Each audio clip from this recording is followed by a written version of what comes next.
আপনারা জানেন যে আমাদের আন্তনগরের টিকিটের সংখ্যা প্রায় 32,000 প্লাস, 33,000-এর কাছাকাছি, এবং কমিউটার ট্রেনে প্রায় 12,000-এর মতো টিকিট আছে, প্রায় 45,000-এর মতো টিকিট আমরা শুধুমাত্র সিটের টিকিট আমরা দিব। এর সাথে যদি আপনি 25% কাছাকাছি যোগ করেন, প্রায় 60,000, 60,000-এর মতো যাত্রী প্রতিদিন আমরা এখান থেকে 60 থেকে 70,000 যাত্রী আমরা ক্যারি করব। আর আপনার বাংলাদেশ রেলওয়ে 10টি আপনার ঈদ স্পেশাল ট্রেন চালাচ্ছে।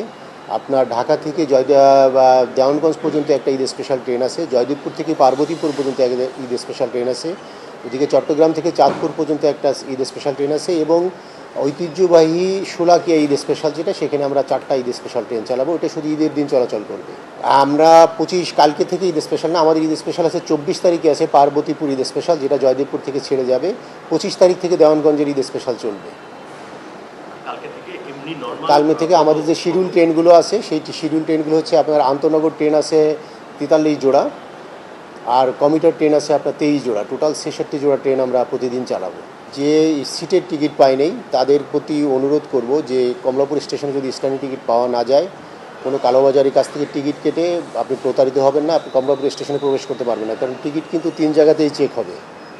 যদি এনআইডির সাথে টিকিট মিল না থাকে, আপনাকে কিন্তু বিনা টিকিট হিসেবে চিহ্নিত করা হবে।